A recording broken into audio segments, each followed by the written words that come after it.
Hello and welcome back to Watching Brief for the week of the 13th of January 2025.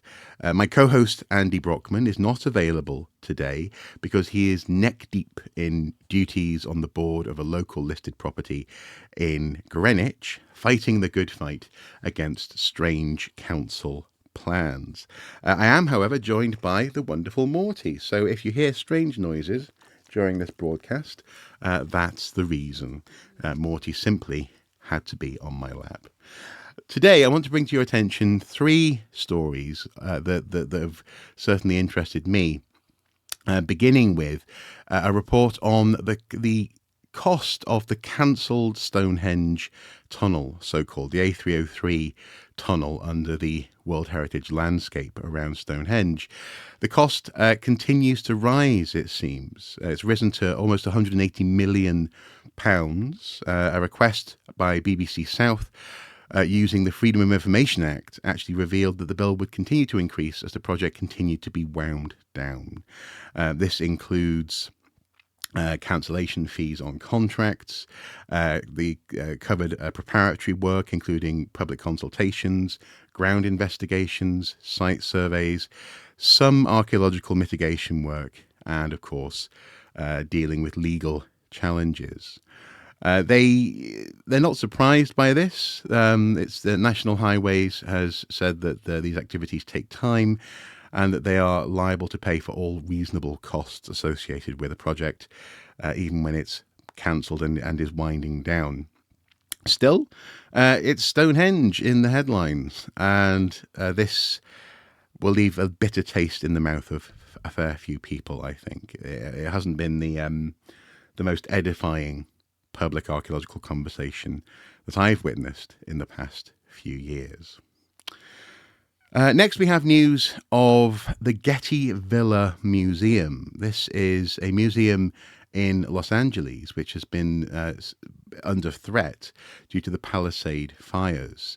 The museum contains 44,000 objects, I believe, that date from the classical world.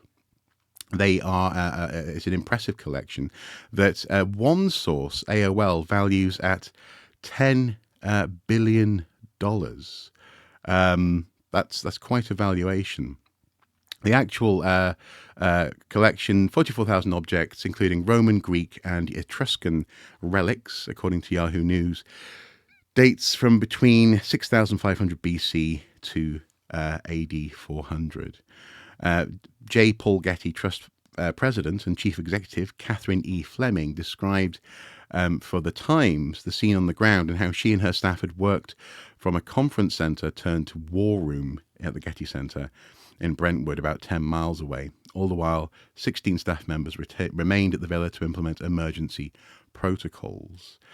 The villa is reported as being safe and stable as evacuation levels start to be downgraded. There's a very dramatic photo on Yahoo News here of the landscape smoking around the villa.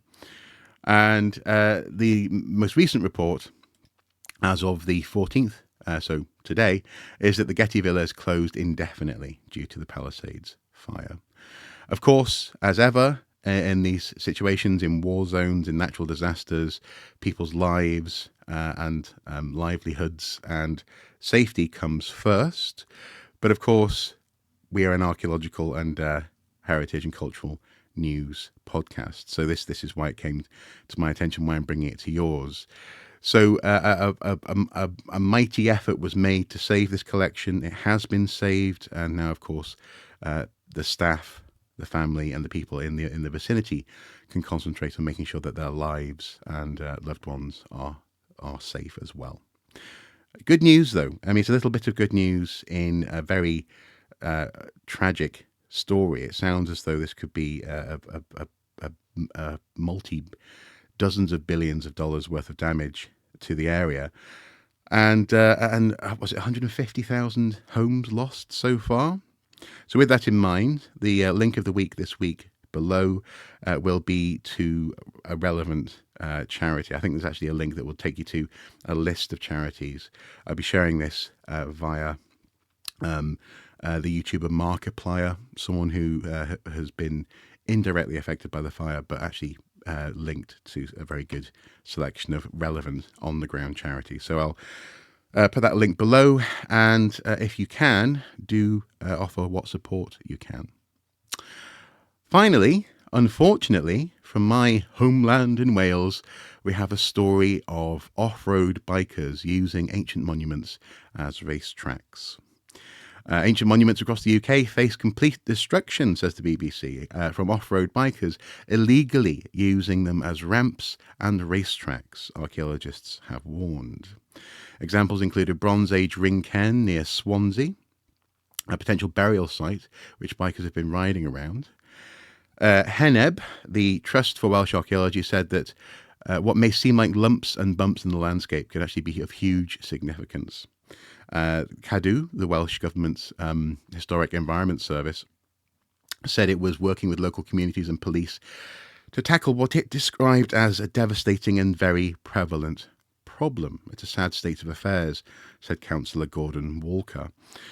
Now, for my part, I've never actually lived in the south of Wales, but certainly I knew of some instances such as this in the Vale of Clwyd when I was growing up, and some of my friends had dirt bikes and quad bikes, farmers, that kind of thing.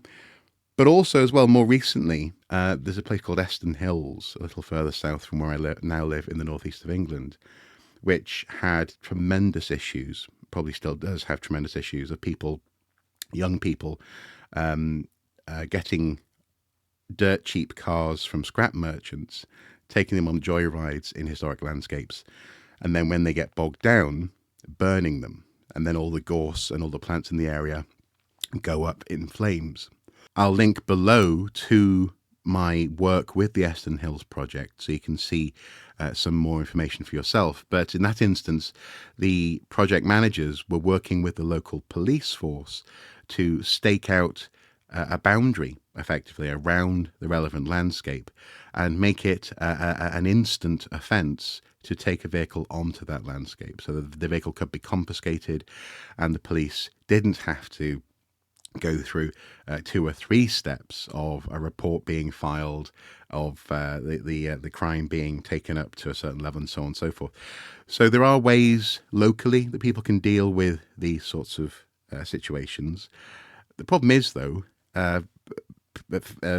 funding. Basically, it's funding, and it's the ability to actually monitor the landscapes, which isn't always straightforward. So in this instance, sad state of affairs is absolutely quite right. They say here, it's been here for over 3,000 years and needs to be preserved.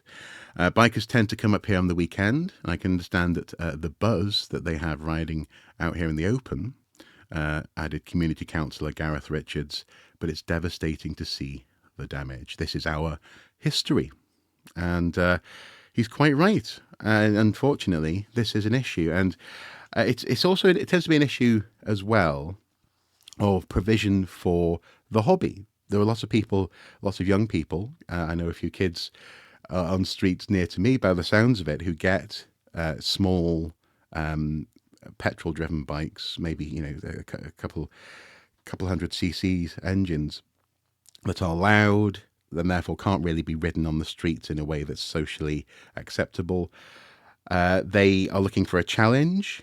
They want to go off-roading, and often the only places they can go off-roading, where there aren't, for example, dogs being walked or people trying to enjoy a park, will be areas that are either physically unsafe because there's rubbish being dumped, or it's places where there are listed monuments and protected landscapes. So it's something certainly to be aware of.